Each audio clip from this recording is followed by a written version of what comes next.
Hi, everybody. It's your girl again. I don't know if I'm live now, but hopefully I am. Um, so I unfortunately, or maybe fortunately, am in the process of moving, and so that's why my place is like a total mess. Because I had just moved here, but another unit opened up that is more accommodating to my specific needs, and that's why I've decided to relocate. With that said, I'm not sure if I'm going to end up getting my internet reconnected anytime soon. It may be like next week. Hi, Steve. So it may be next week at some point. So I just decided to chat with you guys and talk about some of the recent events that are going on because that's what I love to do. Um, Torrential Rage says, I think it's time for full course brain meals instead of brief brain snacks. Yeah, sure. I mean, you could also watch multiple different videos in a row, and maybe that will help. I don't know. So, what I wanted to talk about was how I guess multiple groups in America are viewing people's reaction to the outbreak and also dealing with protests right now. I spoke about protests last time I was here, and in the interim, I did end up participating in a protest myself. I I think it was a good thing to do. There's another one scheduled for tomorrow, but with the moving and everything like that, I'm really not sure if I'm going to be able to make it. We'll see. And so there's a contingent on the right. By right, I mean conservative, who are under the impression that it's somehow hypocritical for now all of these leftist activists to be out protesting in congregating in large groups. And while there's all these stay-at-home orders in some locations, there are stay-at-home advisories in some locations. Um, but all of that stuff has really just not been effective as far as these stay-at-home things, because now people are being forced to go back into work because all of these states are also going, let's open up the economy again, which they didn't really close at all in the first place. I think we all know this. Um, so there's a contingent on the right whom are under the impression that wearing face masks and social distancing somehow infringes upon their innately, ugh, I can't say that word. Anyways, infringes upon their rights, which I am pretty sure that that right isn't guaranteed by the Constitution. I could be wrong, but I'm pretty sure there's nothing saying that the government isn't allowed to advise you to wear face masks or advise you to keep your distance from others.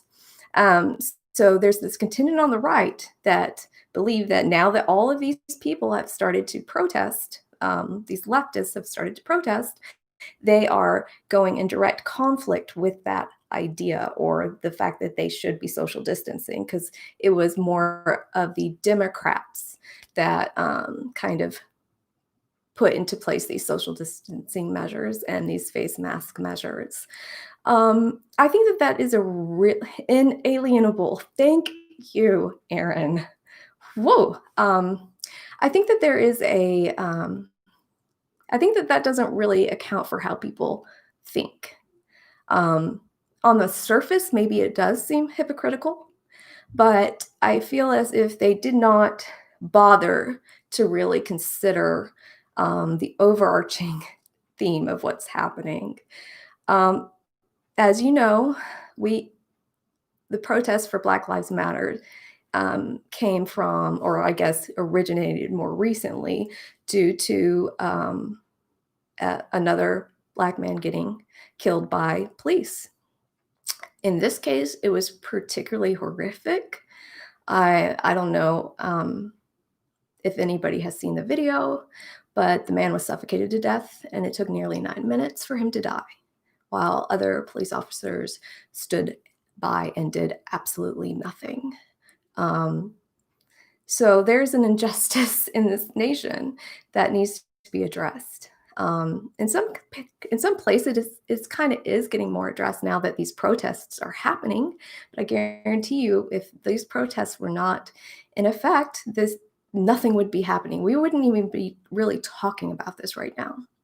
So why it isn't hypocritical? It isn't hypocritical because the process or the mindset. So you'll see but there are some people on the right that have joined in on that protest as well. But majority would be leftist, and they are often still wearing their face masks. I know that I wore my face mask during this more recent protest here, and it was over 90 degrees. It was so hot, but I did it because just in case, because I have been sick recently, and I don't want to get anybody else sick, and that helps minimize that risk.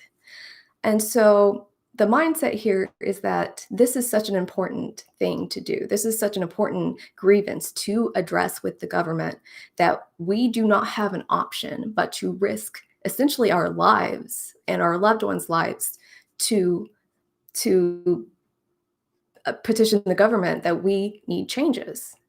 Protests are very effective. They tend to work over time. You have to just keep at it, and things like that. Thank you, Gary. Gary says, so glad you're sounding better, even if not 100%. So it's such an important thing to do that we do not have a choice, like I said. We do not, so many people have died. Too many people have died for the government to just sit by and watch. It almost feels like the government's intentionally doing this. And from my perspective, I just feel like in this instance, what choice was I given? I do not have a choice. I have to do something, if not just talking to you guys or talking to people on Twitter or wherever, talking to family, and telling others how important this is. This what's going on is very crucial. But last month, a little over a month now, you had people on the right protest. They gathered in groups, they congregated, and they either did not wear face masks or they like cut out their face masks and looked really dumb. Um, but what they did, why did they do this? Because I'm not wearing a dang face mask. I mean, look what kind of privilege do you have to be able to do that? That's your grievance, is wearing a face mask during a pandemic. That is your grievance. Can you believe that? Do you not have anything else that you're upset about? I mean, come on. That? And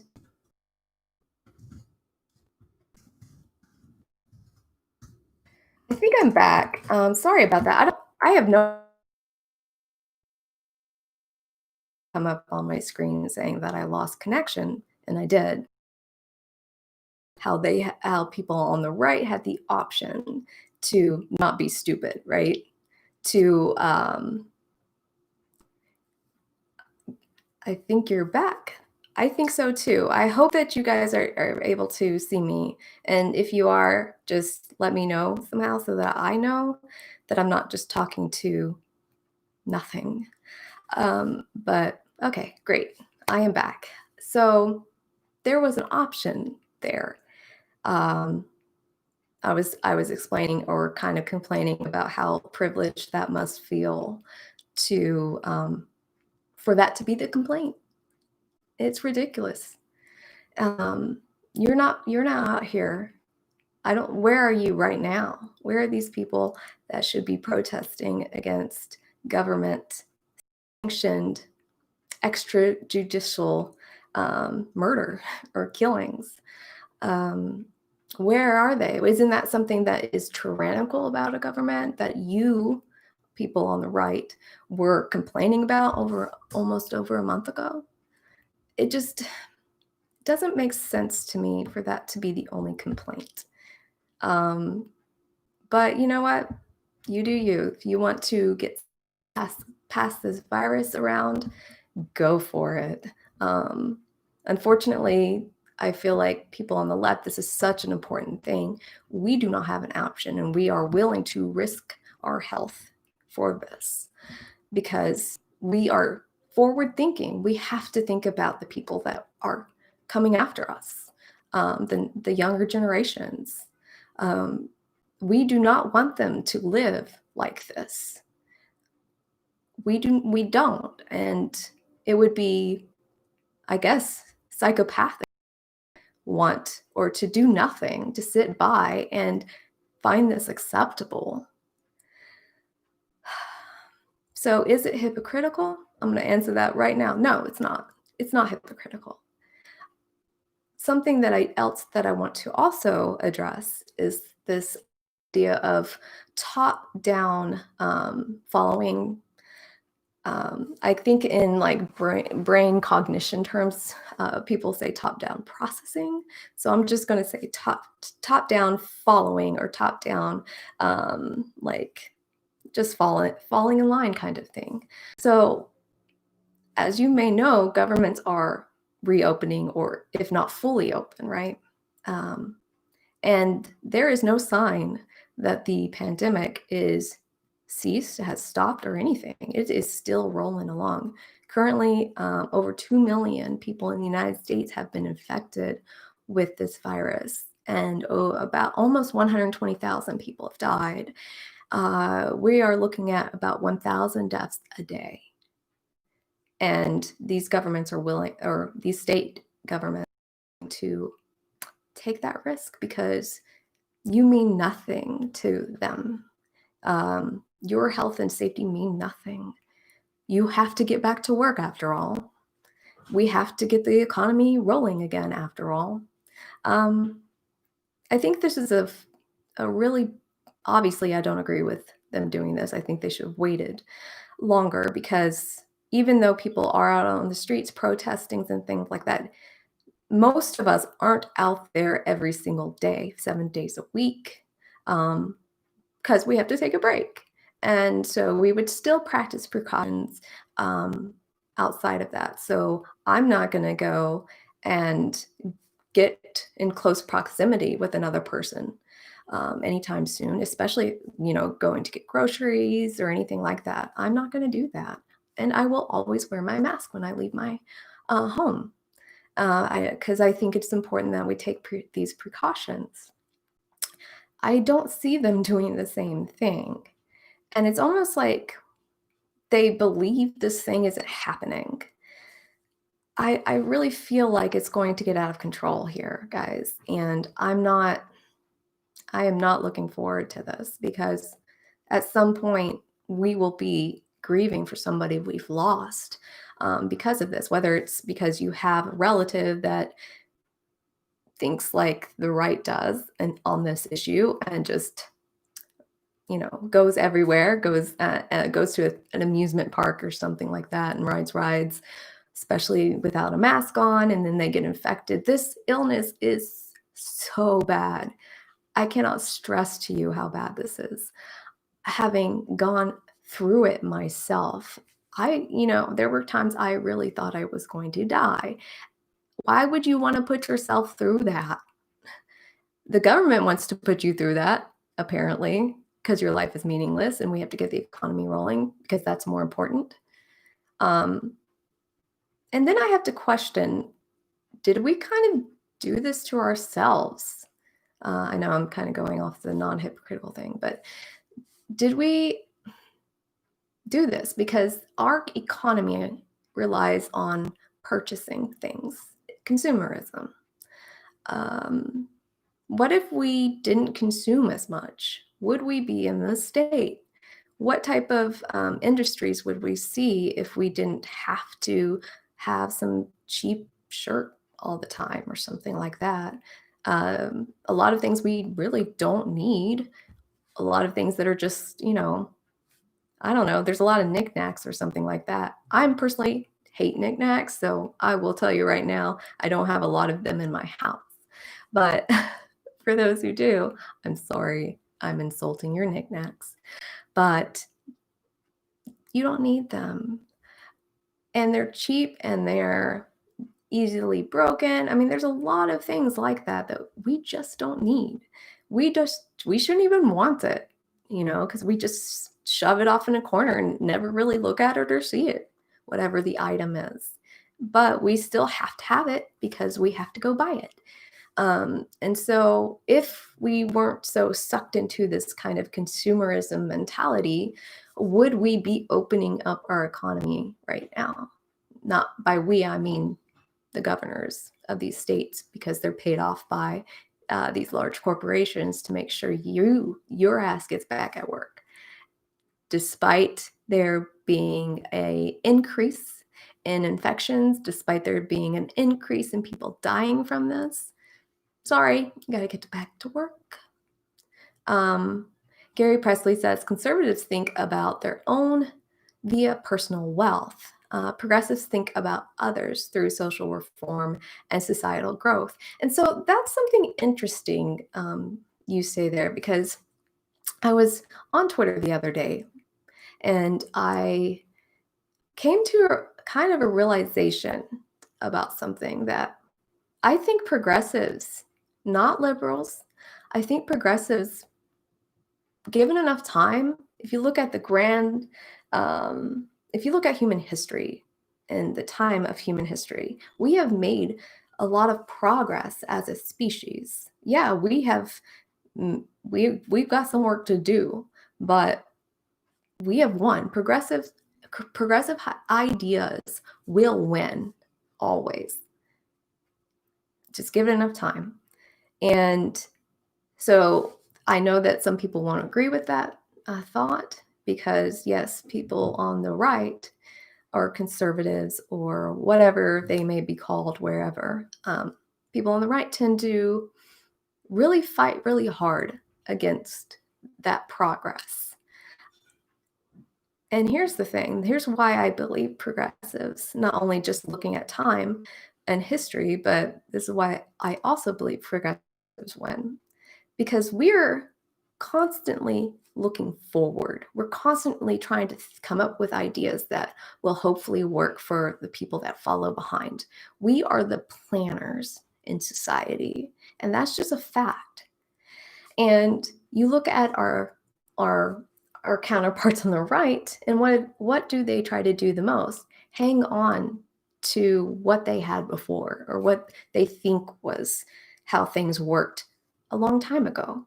Things that have come to pass, that are no longer effective, or we as a society no longer do, because guess what? It didn't work. That's why we don't do it anymore.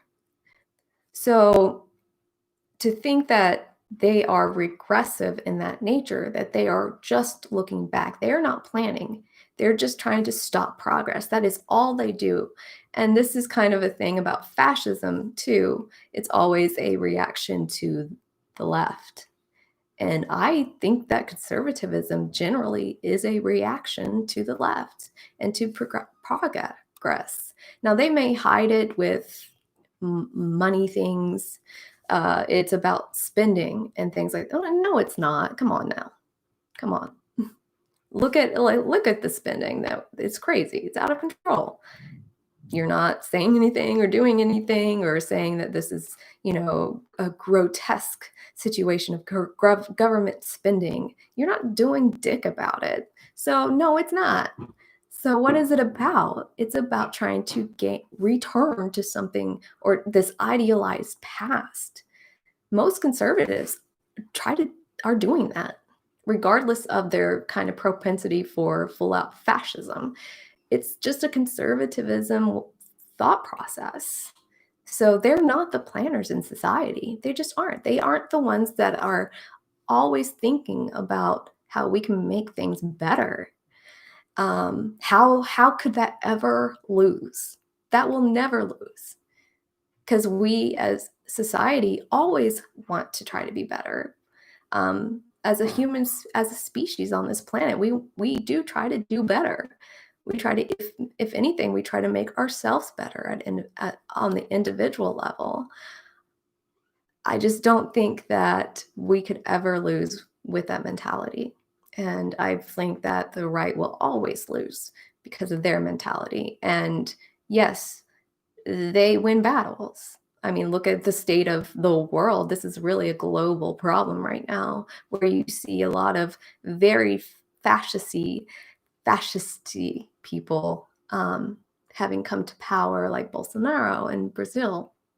And so it's not just Trump, it's not just a phenomenon in the United States, it's a global issue, which should point to something that we're all having in common on a global scale. Like, why is this a movement not restricted to the United States? It's probably has to do with the economy and economics and our economic system that's in place. There's no doubt that that's why these movements are coming into being. Um, that aside, I really just don't. Yes, so we're in a kind of a chaotic state, if you will, where I'm seeing a lot of disenfranchised groups being persecuted, even more heavily so. And it's heartbreaking. It's it's horrific, if I will. I would say that it's terrorism. It's straight out terrorism because you are terrifying, not you guys watching, but you on the right who have approved of these things. You are terrifying whole communities. You are terrifying our migrant population here, whom, you know, will are under threat of getting locked into a cage and never seen again because we have concentration camps here. But you know what? That conversation has died apparently for some reason. Those concentration camps are still there. They did not close down. And so that should tell you a lot about what your governmental priorities are right there, and where people that you believed were supposed to be liberals on the left in political power aren't really doing anything about it, are they? Why not? So that's that aside. Again, we will win this fight. I believe that they win battles. It's kind of like, they win battles, we win the war. Because again, their battles are so short-sighted. People react to these things. I mean, what you're doing is, people on the right, what you're doing by being more authoritarian in this way, by being more persecutory in this manner or fashion, you are going to wake up a large contingent of the population to fight back. I can't think of a right wing movement that has lasted, that has been stable. I just can't think of one. Everyone that I can think of, other than maybe like, these very isolated nations, right? And even then, it probably won't last, given enough time. Because people, when they don't have their resources, because this type of authoritarianism often leads to a restriction of resources on the general population while the elites get to plunder the nation. If people don't have resources, they fight back because they need those resources. Um, uh, Gary says human nature to cling to what works for the individual. Selfishness is built in and stronger in conservatism. Yeah, yeah, yeah. I'm trying to think if there's something about selfishness that comes into play. I honestly don't know. So for the extreme right that we're dealing with, that's currently into power, I would call them on the extreme. I don't think that they really believe in anything because they say one thing and then they do another thing, and they're both in conflict with each other. Most people that have any sense of morality, that have morals, would have a problem with that. They wouldn't be able to resolve it in their head. Um, and for some reason, these guys are able to do that. And the only thing that I can envision as to why that's the case is because they actually don't believe in anything. If it's convenient for them, they say they believe in it. If it's inconvenient for them, they do not believe in it. And that's the thing. So it's that mentality that allows that flexibility, and which is why they don't have any type of conflict going on in their head or in their brains or in their thought process. And it just is makes no sense to anybody looking in on that, right? From the outside. It makes absolutely no sense. Um, Sean, sorry, Sean, it's 16:3. Okay, Sean 16:36:86 says conservatives tend to bring up the same battles in cycles. Red scares, for example, about every 30 years or so. Yeah, it's very cyclical. Why it's very cyclical is because they have no new ideas. They are trying to hold on to a past that never was. Just think about it. Their ideal currently, if you ask a MAGA, right? What do you want? What time period is it that you think was so ideal? The 1950s. Well, you do realize that we had an entire population of the nation that had barely any rights in this country. Segregation was a big thing. So why would you want to go back to that? We obviously moved on because obviously it didn't work. Um, so it's always kind of like trying to hold on to just old, played out ideas. They're old. I mean, and that's why it's so cyclical because we make progress, they try to take it away. And it's just this constant tug of war. But I think we tug a lot stronger in the end because our progresses are there. They get made. If we don't, if we have to take a, you know, what's the saying, like a bird's eye view of the situation as opposed to being right on the ground with it. I don't know. I'm really bad with sayings, guys. I'm trying to be relatable, but I just can't be in that regard because I always butcher them. But I think you know what I'm talking about. We have to look at the broader picture and recognize that we've made a lot of progress as a species in total. I wish that we could somehow not have these movements come into play because it does seem so cyclical, as Sean 16:36:86 mentioned. It's too cyclical, and it's dangerous, right? Um, it's dangerous. These people are dangerous too. They what is their end goal, right? What is their end goal? What is the leftist, excuse me, the strongest, quote unquote conservatism that you could possibly think, the like most on the right. What is their end goal there? Genocide, right?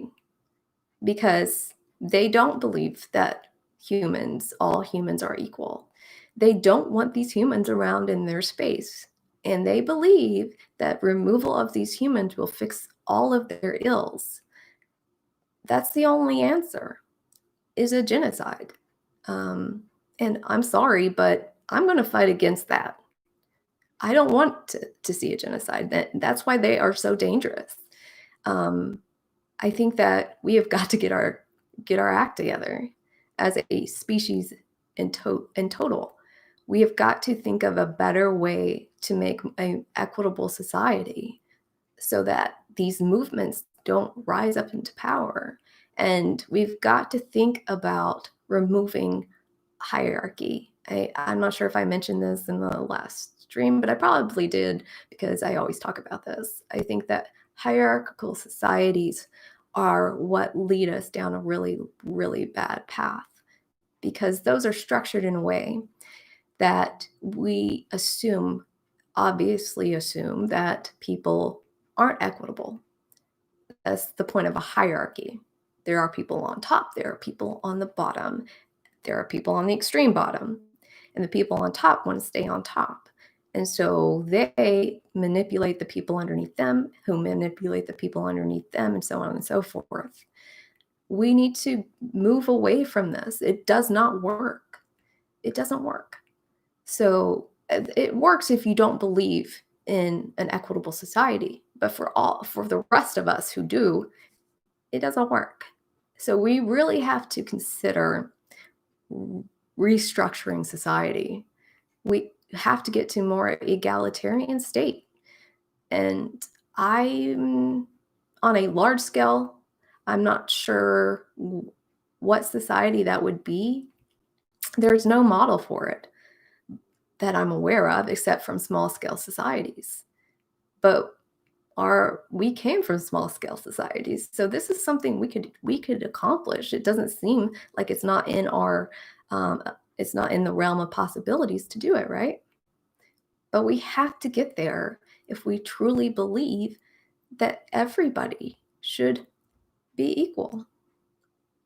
Um, Torrential Rage says, I think there are justified hierarchies like scientists, experts, professionals, and the democratically elected. I disagree. So, hierarchy doesn't necessarily. So, what you're talking about of these subject matter experts, right? That's what would consider them to be. I don't think that that means that they therefore should have more resources than the next guy. I disagree with that, because we're all going to be subject matter experts in something, right? We all have a talent. We all have an ability that we probably perform well than others. I don't think I do, but I think most people probably do. And we are able to be a subject matter expert when we need to be. So I think that there's a difference in that. Tree Trotter says, she brainwashing you all! Exclamation mark. Common sense.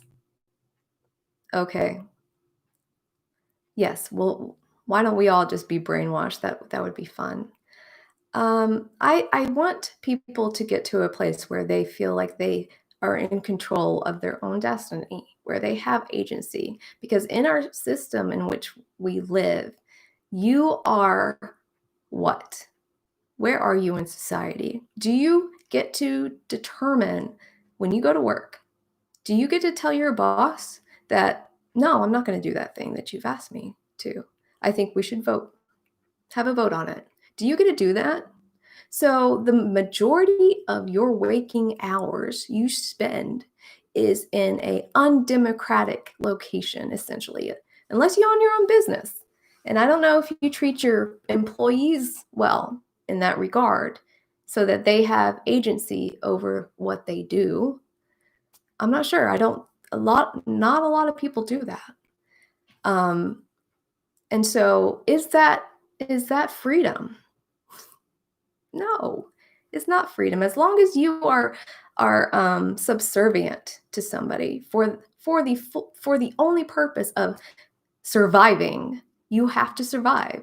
You want to live, you want to eat, you want to support your family, you want your family to live. You are forced in this system to do something. Maybe it's something you absolutely hate, but you have to do it because you need that job for resource purposes. Something resources, by the way, which we used to all be able to obtain, like food, clothing, shelter, etc., without the need of a job in small scale societies. But now we have a go between money. We have a go between for that purpose. And I just don't think that that is quote unquote freedom. That is not freedom. So, yes, let's say that that is a brainwashing thing that I just said. Okay. Um, but I want you to, I want everybody to have their own freedom to go where they please, to do as they please, and not have to worry about basic needs being met. Because a caring society, a healthy society, doesn't allow people to be underserved regarding what they need to live, period. I don't think there's a large scale society in existence right now that fully meets that criteria. But you know what? I'm a progressive, so I'm thinking out of the box and I want to get there. That's where I want to get. I don't want to go back to what didn't work. And wear your masks, guys. Wear your masks because that's important. Um, let me go to the comments now. I have not been paying attention as well as normal, so let me catch up. Okay. Lab Goats says people demand democracy in government, but not in the place where they spend most of their waking hours, the workplace. Amanda, you're 100% correct. J Dog said, I would say freelance is better, but you are still at the whim of people you work with and have debt over your head. Yeah, freelance you have a little bit more say of maybe what you take or you work with, but at the same time, you don't. At least in the United States, I can't speak on other countries because I think other countries generally treat their people a little better, at least the ones that are equitable to the United States.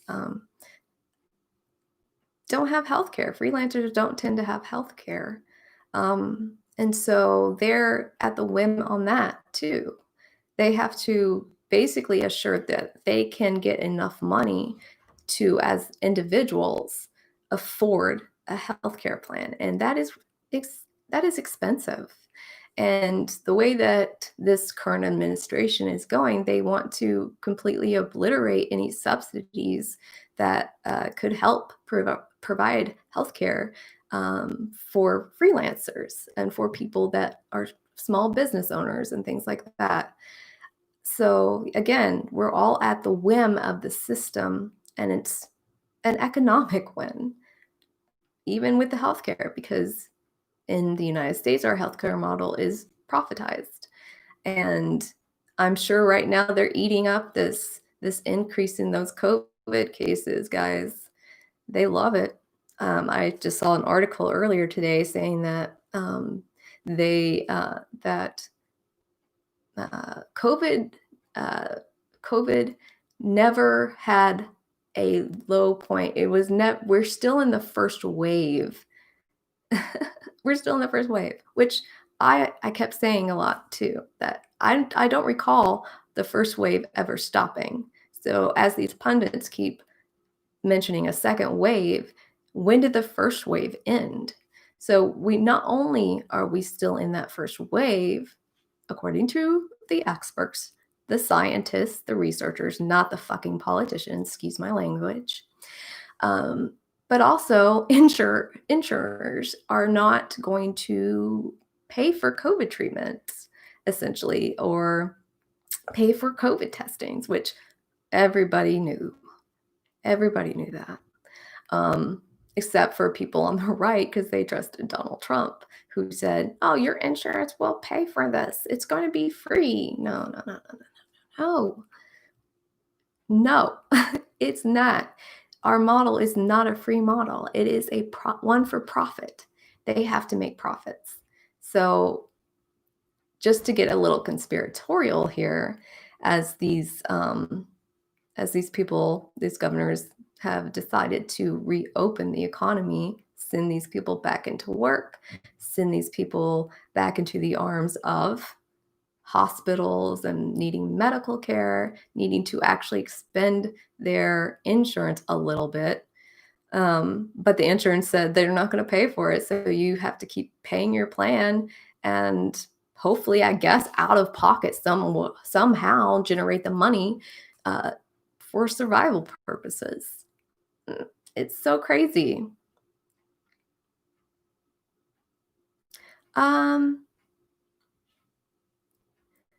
Oh, Ty Tyler, yes. Ty Tyler says, excuse me, it hasn't even peaked in the USA yet. That's true. I don't know. I haven't looked at kind of projections as far as peaks are concerned, and so maybe somebody has in the who's watching right now and could kind of tell me what that is. But yeah, we haven't. And like I said earlier, 1,000 deaths a day right now. That's not our peak. We still have a ways to go. And I think it could get to a point where all of us will be directly impacted on this. Whether it is you become ill yourself, whether it is you become ill and perish, which God forbid, happens, whether a loved one or does that, gets ill or dies from it. There's a lot of pre-existing conditions in the United States because we wait until the last possible moment to do anything as far as preventative care. We don't do preventative care because medical care is so expensive. We delay and delay and delay, and boom, now we have hypertension, something that could have been prevented. Or boom, our diabetes got worse and went, something that could have been prevented had we had the proper or had we had the ability to get medical care. So that puts us in a very, very vulnerable position as far as contracting this illness. And for those of us that are, again, doing these protests and still wearing our masks too, a lot of us are, we've made that choice to take on that risk because we don't want to see this continue to happen. What has happened is beyond what anyone should ever accept. Um, uh,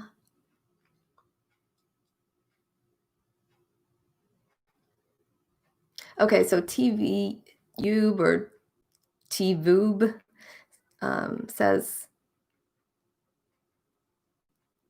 I don't know what the first part of this was, but sort of depends.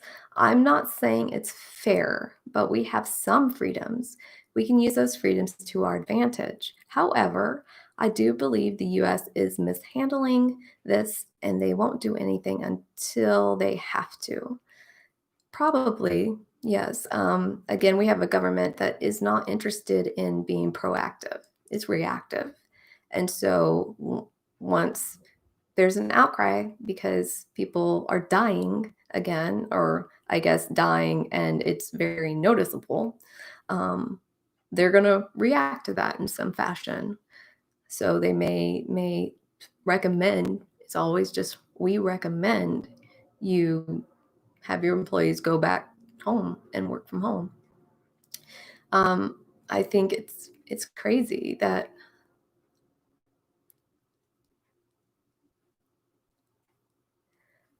okay, so Jim Acosta, this is a very old talking point, by the way.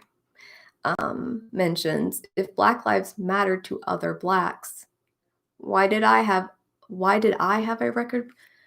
I don't I don't know why you did, but I think you mean why was there a record-breaking weekend in Chicago just recently? I think I don't know if this is in relation to gun violence or something. You'll have to explain that one. I don't know if that is in relation to COVID cases or anything along those lines, but this is a very old talking point. It is not something that is taken much with any level of seriousness because a lot of the times it's not true. The crime rate, if it's based on crime, um, the crime rates aren't much different than any other urban city throughout the United States. They point to Chicago because Chicago is very segregated, and Chicago, because of redlining, it was redlining capital in the United States for a while. So it's still very segregated. So Chicago's a very easy target. It used to be Detroit, but because the population has declined there as far because the jobs have gone, um, you, conservatives have tend to focused on Chicago. So it's easy to see a separation of the populations and things like that. I don't know if this is in relation to gun violence or or COVID cases. I just don't know that if that's what Jim Acosta is trying to reference here. But again, it's an old talking point. And why it just let's break down the logic here. What they're alluding to here is that Black people don't care about themselves, and so they allow themselves either to get infected or they allow themselves to die due to homicide and gun violence. Unfortunately, gun violence in and of itself is an issue of poverty more so than anything else. Even in rural communities, you will see this happen. It's just no one talks about it from the rural communities. But per like capita, often it's if you think about it per capita, it's equivalent to urban areas.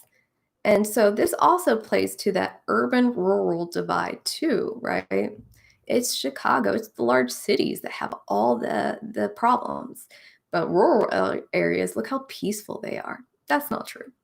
There is a lot of poverty in the United States, and it impacts everybody. Everybody. Um, so I think Aaron is addressing some of this too. Aaron says crime rates are the same across demographics when you control for poverty. Yes. Aaron goes on to say, so the whole black on black crime argument is just an admission that we still segregate and keep people of color down. Yes. Yeah, that's exactly what it is an admission to. And I think that the logic doesn't make sense here as far as pointing to black on black crime because people tend to commit crimes against the people they know and the demographic that they are most around. So Black people tend to be around each other, around other Black people. White people tend to be around other white people. So I could go, well, what about all of that white on white crime? What about all that white on white death? Don't they care about their own lives? It's dumb. It is so stupid. But it's easy. It's an easy talking point. I don't know where this talking point came from, but I know it's been around since at least the 1980s, right? Someone probably could correct me on that, maybe earlier, but I know it was around in the 1980s.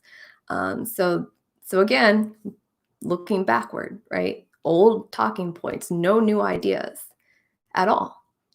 No even holistic view of the situation, an issue of poverty versus an issue of what skin tone is this person suggesting, I don't know if they're even still here, but is that person suggesting that somebody's skin tone is causing them to be less caring towards another person with a similar skin tone? Is that really the logic that we're using here? Is skin tone a mentality? Is skin tone a and that does it impact your caring for other people? I mean, that just makes no sense, right? Am I the one crazy here that thinks that it makes absolutely no sense, that argument? Um,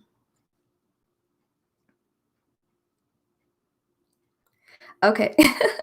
Joseph Stolen that asks, how many months do you think can the US be on full lockdown until it collapses? I don't I honestly don't believe the US will ever be on full lockdown. It depends on how the full lockdown is happening. So if we get to a state of like lockdown via martial law, it's already collapsed, right? That you can just say that the nation fell at that point. So if we're saying that, then that would be the time. Otherwise, I don't envision it ever collapsing in that regard. What collapse are we talking about? Are we talking about economically? Are we talking about um, as far as like being like world dominancy collapse? What I don't know which type of collapse we're talking about, but I think a lot of the tension that we're we're experiencing in the US right now, I think a lot of people can feel it. I think a lot of people feel an underlying anger in the nation and it's ready to burst. I think that's indicative of a collapsing nation as far as, world leadership is concerned, leadership, right? I think that that's what we're witnessing. I think that's why we've got people on the right that are so desperate to hold on to what they think was their past or was the past, their idealized past, because they want to feel important. They want to continue to feel important. The United States had the luxury, we have the luxury here of neglecting other people throughout the world, neglecting their needs, neglecting their troubles. We don't, a lot of us don't even know what nation is where because we are so um, we get that luxury for some reason because we don't have to change any, well, we haven't had to change any of our languages to just communicate in an economical sense with countries throughout the world. They had to adopt to us. They had to adopt to English, for instance. And so I think we're seeing that right now. Mm. Um, J Dog G says, I don't know if he's saying this sarcastically or not, but all lives matter TM, like trademark, I think. Um, I don't know if this is sarcasm because it's in no context whatsoever. Um, all lives, okay, so all lives matter is in a response to Black Lives Matter. I have a question for the all lives matter crowd. You believe all lives matter, right? That's what you say. So we have to just take you at your word for now.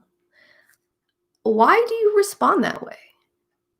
You shouldn't have to respond in that fashion to Black Lives Matter because for if you believe all lives matter, you wouldn't have a response to that. You would go, yeah, right? So why is that your instinct? Why is that your automatic response to Black Lives Matter? My guess is because you don't think that Black lives matter. You still want to feel important. Um, I just, it's a weird thing or weird like reaction for people to do. Yeah, I think okay. J Dog was responding to Goose's. Somebody's named Goose on here. Goose's comment. Sorry, that's fine. I still wanted to address it because I was at the protest here this weekend that I participated in. Some douche went and was like, "All lives matter." Why? Like, okay, that's something we agree to. We just want to make sure that Black Lives Matter too, as in addition to. Also, I can't understand that logic unless they have to draw that they have to explain that to me. Why that is their instinctual reaction to that. Um, I don't think that this is a bad comment here as far as being hidden. So formerly Rod Line I think he's commenting to what I'm saying, says, or maybe it's because they are told all whites are racist, so they get defensive. I don't think that that's a good argument. Maybe there's people that genuinely believe this, but I think if you like if you sit down and talk with these people that believe this or that's at least say that this is not what's going on in their heads at all as far as being told that whites are racist. First of all, that's not true. That is not accurate.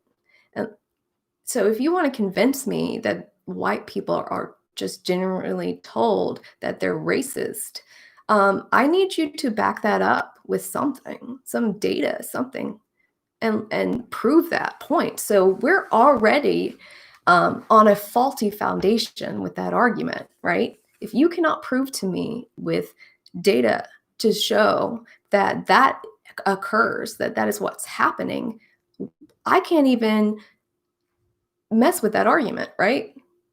Because the foundation isn't there.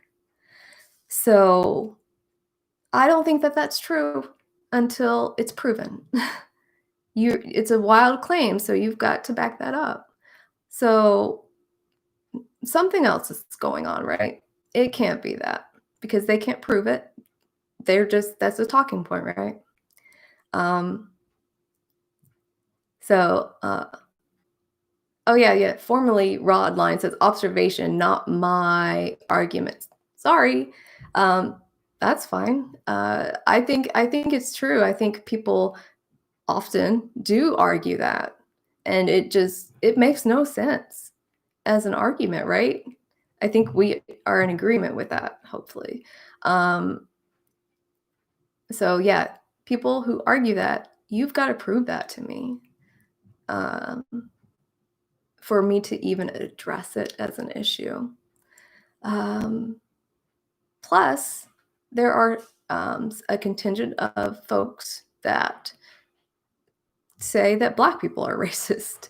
But so then what? We should go all lives matter as a response because I've been told from a white person that I'm racist? Really? It's such a weird argument to me. Um, Steve Alvarez Blue says, ALM, All Lives Matter, the cry of fake victimhood and designed to waste all our time explaining what Black Lives Matter actually means. I honestly don't know if it's necessarily a waste of time, but probably because they don't care. Um, so yeah, they don't care. So if you see that like online or something like that, note that when you engage with somebody like that, you are thinking of whomever is the audience reading it and not trying to convince the person that they're wrong, right?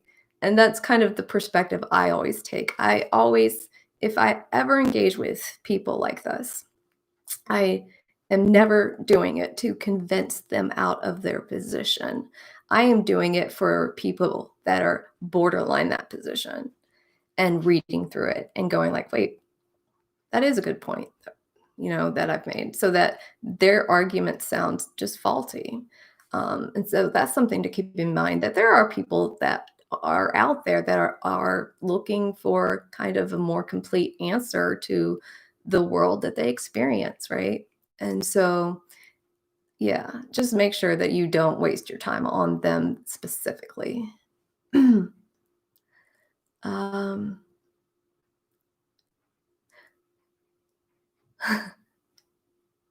okay, so J Dog mentions if someone's response to Black Lives Matter is not, yes, they do, or I agree, but all lives matter, they are basically saying Black lives do not matter.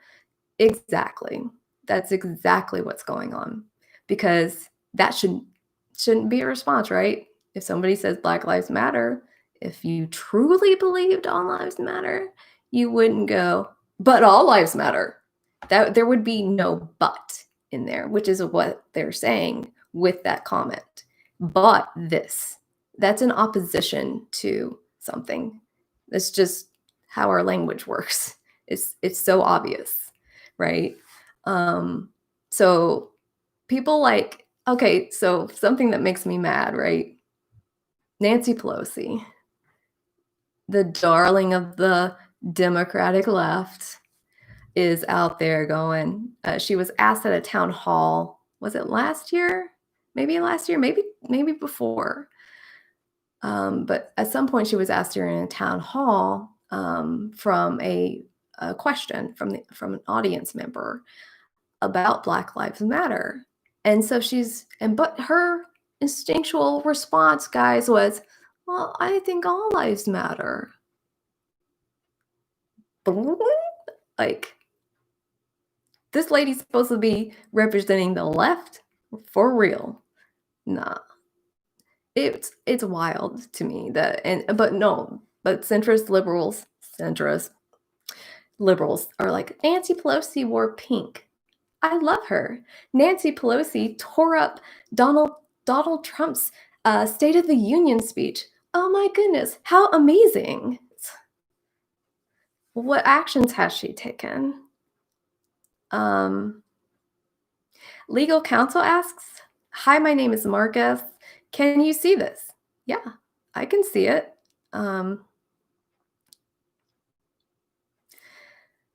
What'd you say? Okay, so Goose53X. Okay, I'm sorry, I didn't read that right. Goose53EX asks, "Would you say that every culture at some point had its racist ideology?"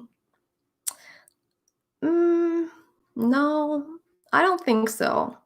Um, we can even look as far back as which isn't that far, Rome. I mean, they did have slaves, but it was of all races and cultures involved in that. They did have hierarchy. They considered it Roman or not Roman. If you were not Roman, you were treated differently than Roman. And of course, from there, they had a hierarchy within that Roman mental state too. Okay, cool. Yeah.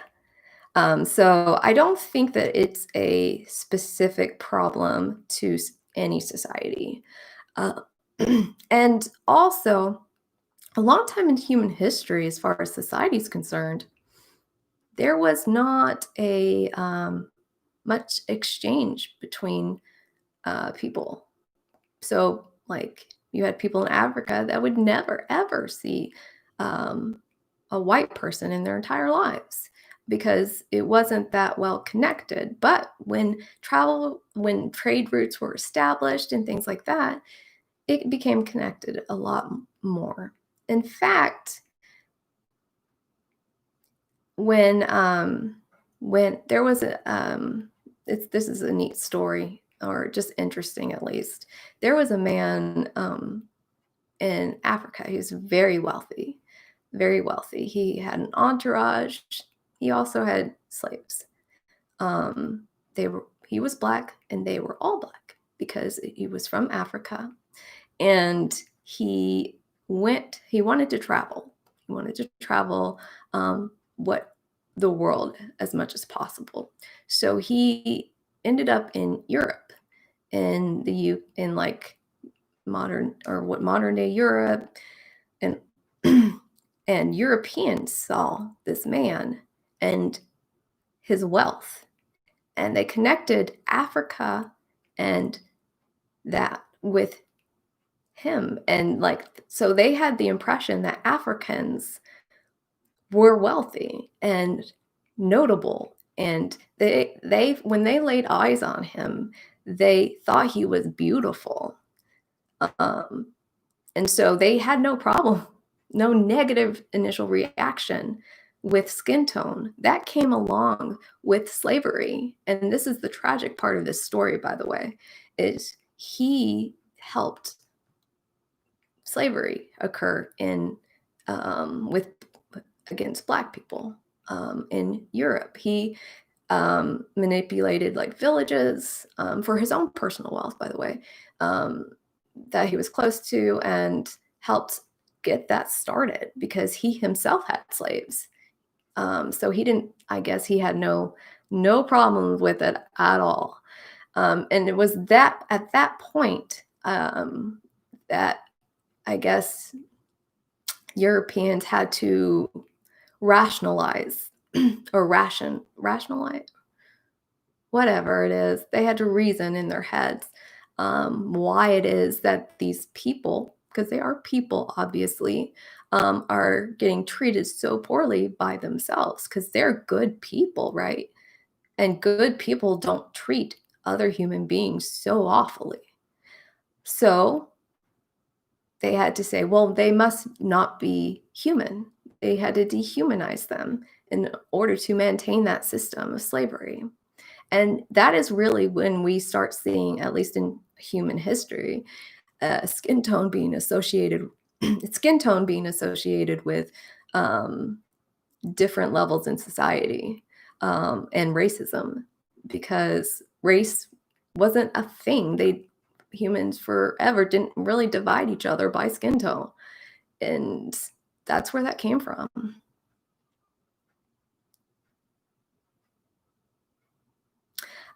Okay.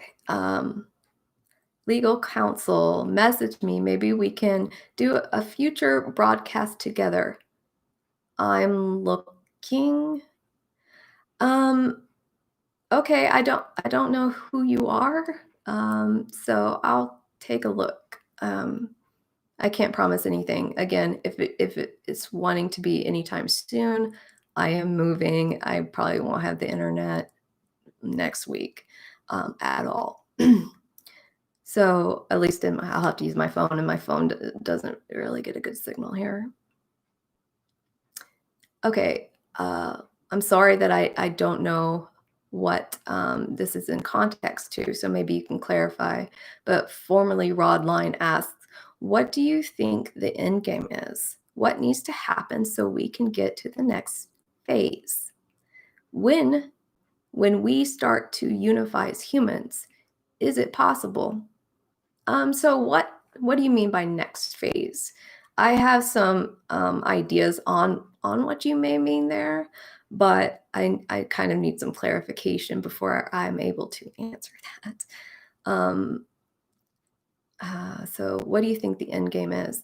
The end game to what is my question on that. And as far as what needs to happen, so we can,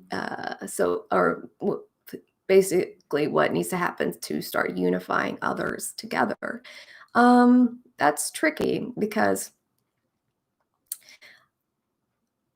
of racism and hierarchical society. It's very difficult. I think I think we need to address our hierarchy, right?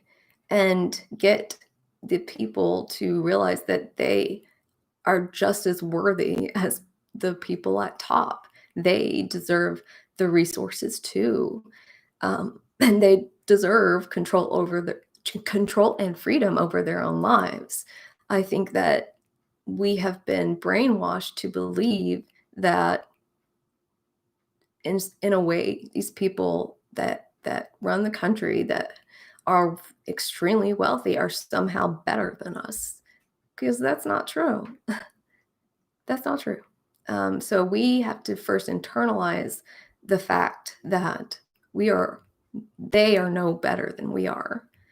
Um, and then it is kind of spreading out that message to others too. We've got a big problem, and we're fighting multiple fronts here. So we're fighting economic bigotry, uh, to say the least. We're fighting um, bigotry over sexual orientation, over gender identity too, and racism. So, and there's more, right? The differences between the sexes, female to male, I guess, in that regard, because there's a contingent of society today that believe women should not be in the workplace. Um,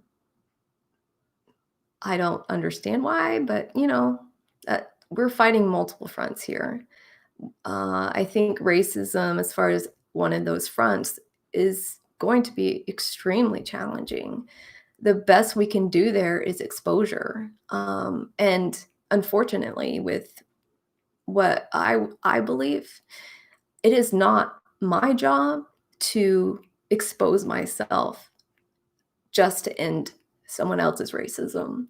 That is a heavy burden to put on a group of people that have been subjugated for so much. That is an extremely heavy burden. And there are some Black people that do this, by the way. They go into essentially isolated communities and interact with the people there so that people start humanizing them. So, and that seems to work. Exposure seems to work, and that's why we're seeing more of an acceptance too with the younger generations, because they're more mixed, it's more diverse, and so they don't have a problem with it. They have grown up with each other, and so of course they're human. Of course we're equal. Um, so I think it's getting better too. So let me tell you a story as to why I think it's better. So I I'm adopted. I have my parents that have adopted me are white, and I am biracial. I'm half Black and half white. So so they adopted me. It's very, very, and my sister, both of us. And when I was little, very growing up, we would get stares all the time from just other people would just glare at us because these white people were basically caring in a loving way towards someone else that wasn't of their same race. And it was shocking to people. It was shocking. I had problems with teachers too.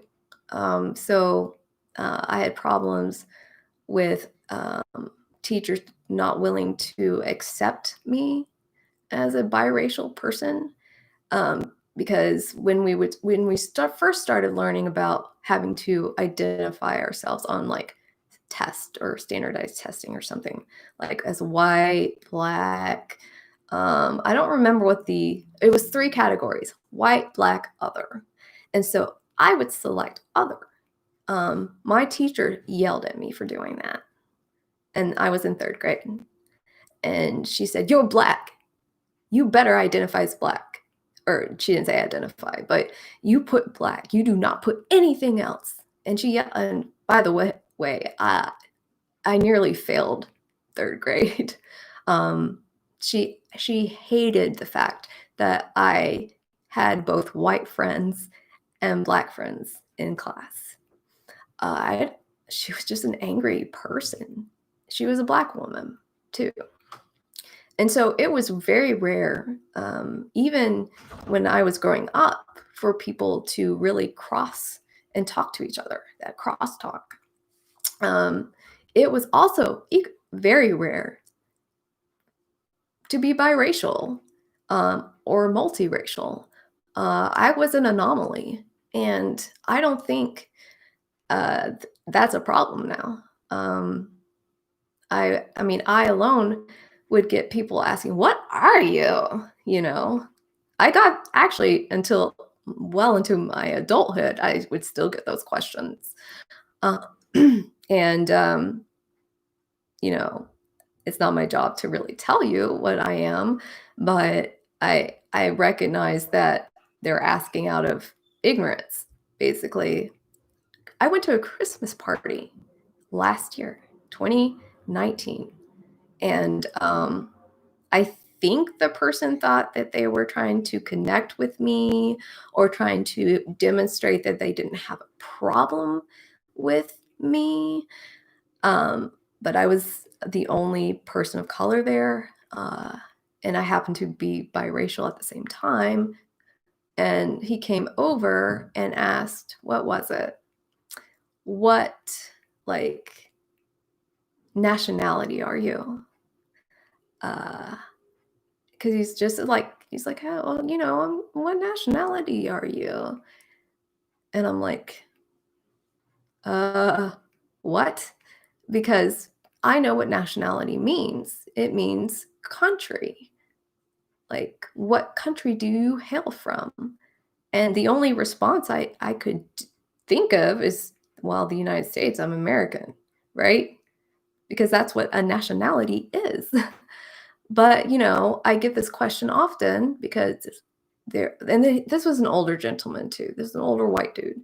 And so I know he has not seen a lot of biracial people. But then I realized that wasn't the question. He was asking about my race. Um, and so white and black. But it was so rare growing up. I would get those questions all the time. And that's why in 2019, it threw me for a loop there to get that question because I hadn't been asked that in years. Um, and so it just like took me aback. So I think we're getting better on the race issue. You've got these holdouts though that don't care.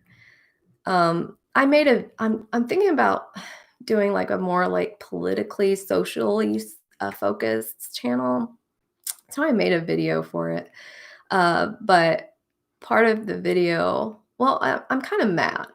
So I am so happy that we have this movement right now with Black Lives Matter. I am thrilled that it's clicking, right? People are seeing this because I, I I heard a statistic a few days ago that more progress has been made for Black Lives Matter in the last 2 weeks than had been made in the last 6 years.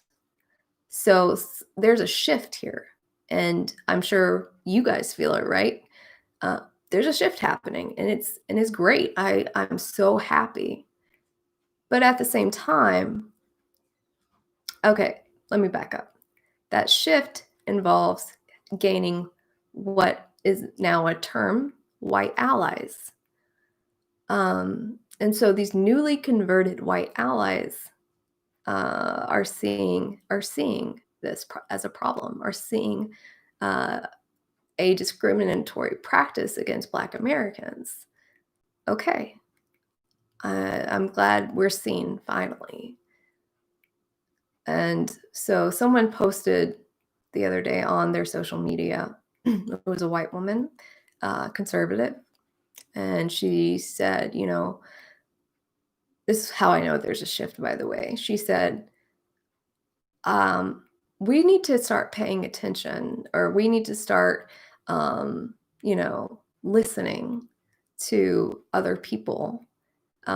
Here's some books from African Americans to read, or here's a list of authors, because I'm I under, I'm understanding right now what's happening, and to that in my and maybe this is just me viewing it this way. I don't know if anyone else has realized this, but I'm kind of mad because I'm thinking, okay, where were you? Where were you? Why did it take so many deaths to at least get you to acknowledge this as a problem? Why did it take the nation witnessing a man suffocate for nearly 9 minutes to death for you to listen, to acknowledge this is a problem? Why? I just I can't congratulate that. People are like, "Oh, yay, yay. Welcome to being a white ally. Welcome to listening. I'm so happy you finally listened." No, no, because why should I congratulate these people for doing the right thing, for doing what should have been done automatically? Why? And that's where I'm at on that. I think that, okay, they're trying to learn, they're trying to listen. I think that they need to also recognize that this extends beyond policing. This is everywhere. That's why we say it's a systemic issue because it's in policing, healthcare, education, even food. It's in food based off of grocery stores and what grocery stores are located where and what they have in stock. It's in that discrimination. Um, so so I'm glad you're acknowledging that it exists here, but the problem will not be fixed until we address it that it's everywhere. So, yeah, that's where I'm at there. So, are they just are people white allies just for this? Just for this moment? And then if some reforms occur regarding the police in the United States, are you gonna walk away and be done with it and feel better about yourself and feel as if you're a good person? Because I don't think good people ignore people, ignore a pain that's been there for, God, hundreds of years? Ever since policing took place. Policing, by the way, came from, slave patrols. So, of course, it was in policing. That's where the American police came from, these vigilante groups. So I'm not gonna congratulate you for being showing some humanity. It's and I question if they're going to even stay around and be allies. It's also an admission that there's a power dynamic at play too, by the way. And I think a lot of people don't realize that is that if you have to be a white ally, we want to make it to where we don't need that. We want to be equal and seen as human so that we never have to have white allies. We just want you to be friends and acknowledge our humanity, you know? Because if we have to use or if white allies have to be here in order for the nation to um, hear as in listen, then that that acknowledgement is saying white people are in power right now, and white people get to dictate that power and utilize that power. And in this movement right now, white allies have decided to utilize their power for policing issues. Great, but we want to get to a point where that's not necessary, ideally. I'm sorry, I've been ignoring some comments.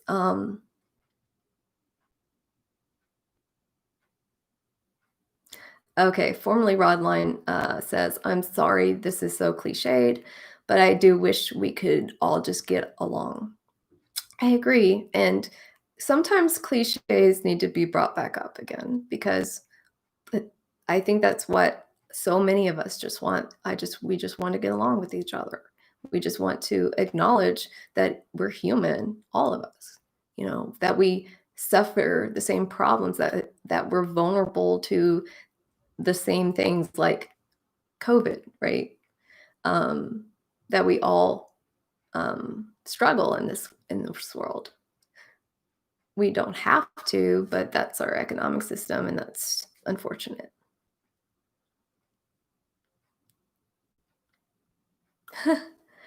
I don't I don't know what this means. I think this BB says there's no sense is even commenting here. Go back to work.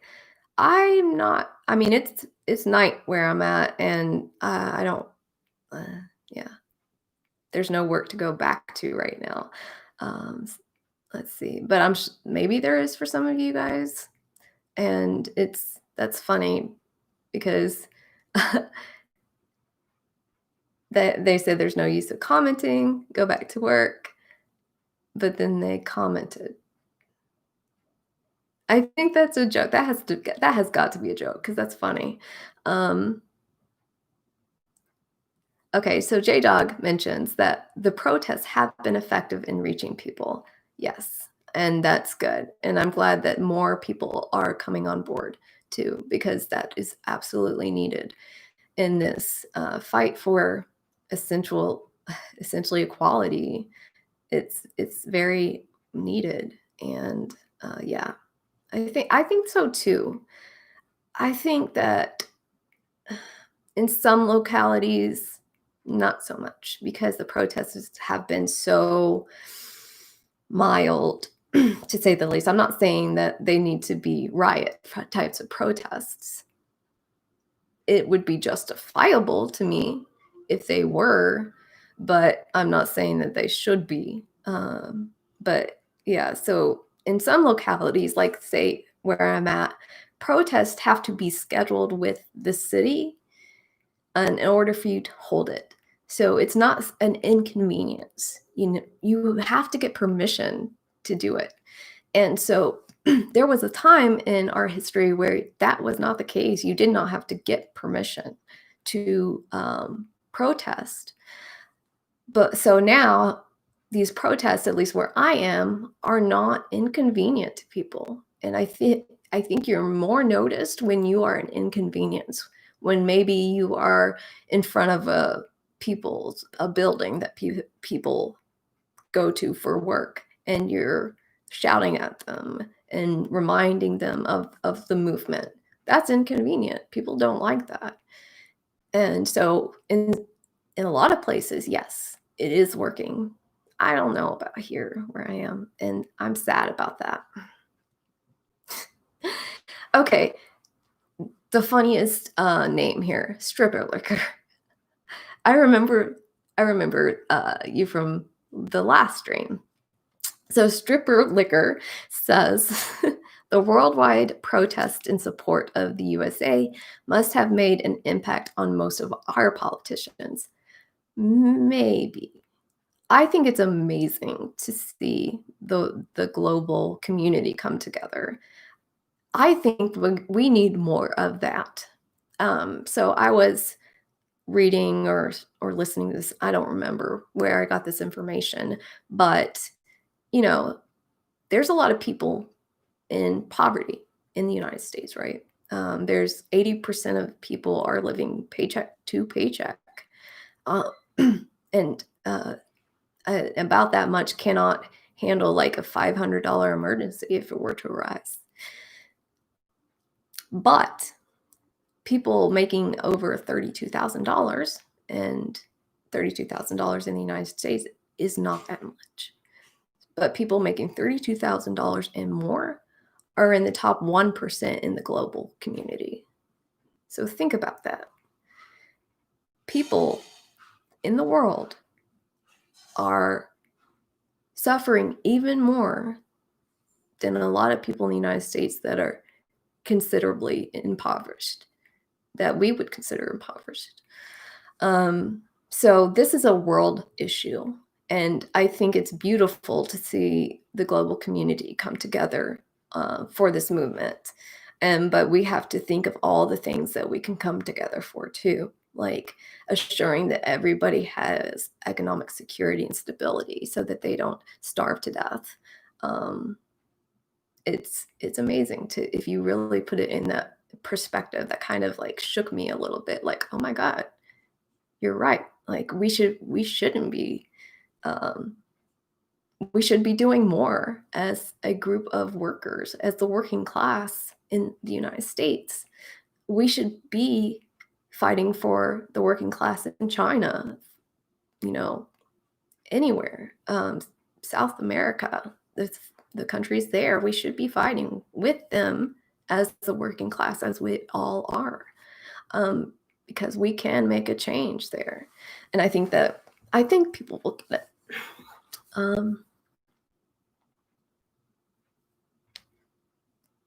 Oh, so Torrential Rage says that $500 emergency statistic is from an inaccurate Elizabeth Warren study. Be careful. I did not get this from that study. I don't remember the percentages. Like I said, I think it's around the same amount, but I don't remember. This is a different study from years ago, like maybe 4 years ago. And I don't think Elizabeth Warren was uh, utilizing that particular study. Um, but yeah, there's a lot of problems with statistics, right? I used to be I used to work as a statistician, so I'm aware of the potential issues there for sure. Am I missing anything? Okay, so Jake Smith, you're really nice. Aaron A. He's addressing Aaron, but thanks a bunch of us were worried about Amanda, and we were looking for someone to let us know how she was doing. So while I was sick, I kind of just disconnected from everything because I was just I couldn't. I was so tired.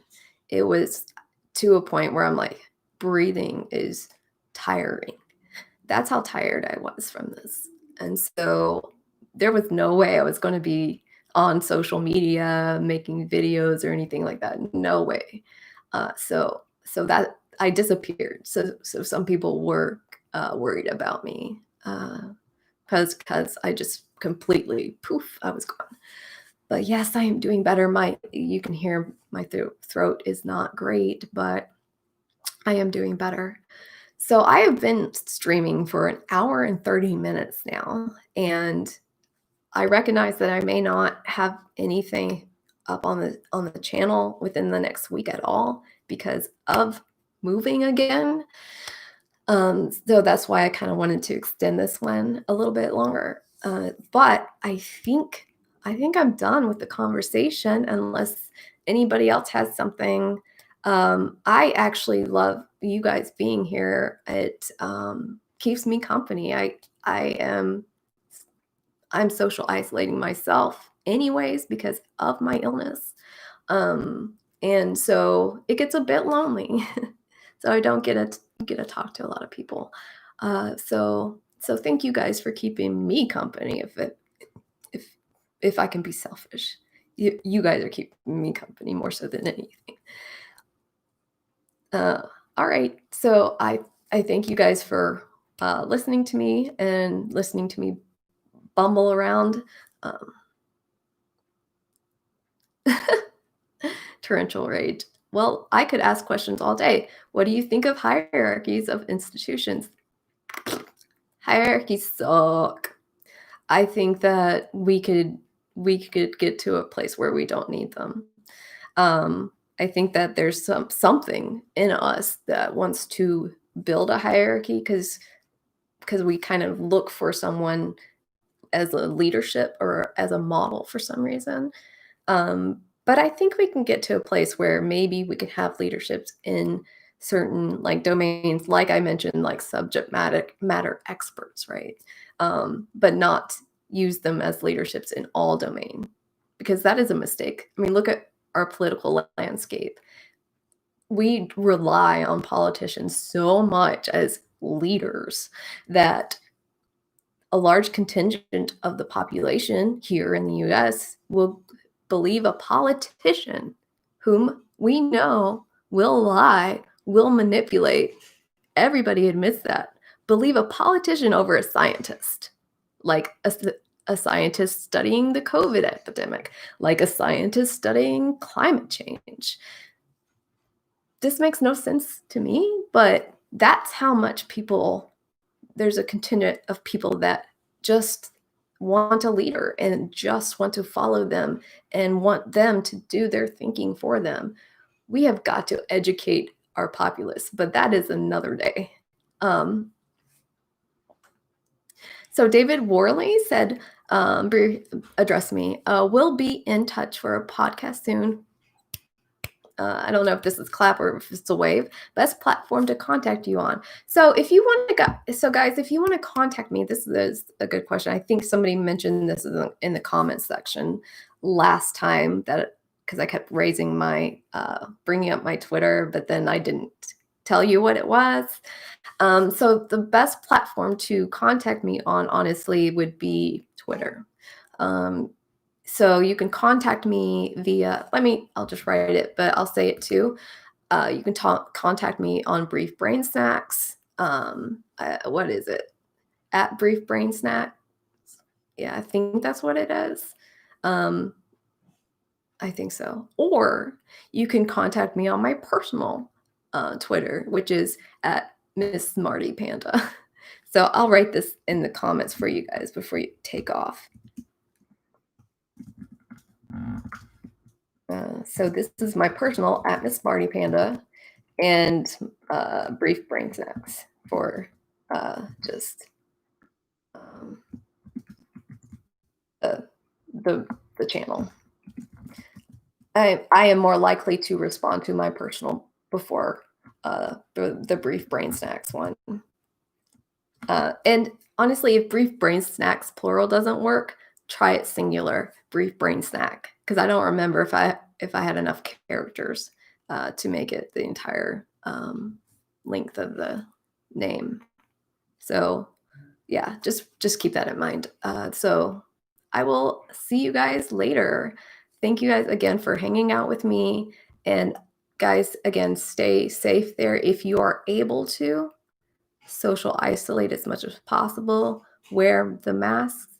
We are seeing this epidemic really starting to gain momentum, if anything. 1,000 deaths a day, way too much. We are not even at our peak, so please practice caution as much as possible if you're able. Okay, so Peter Mallard, sorry if I've mispronounced your name, said it's at Brief Brain Snacks singular on Twitter. So thank you guys so much for correcting me. It's been a day. So bye guys. Bye. Yes, end.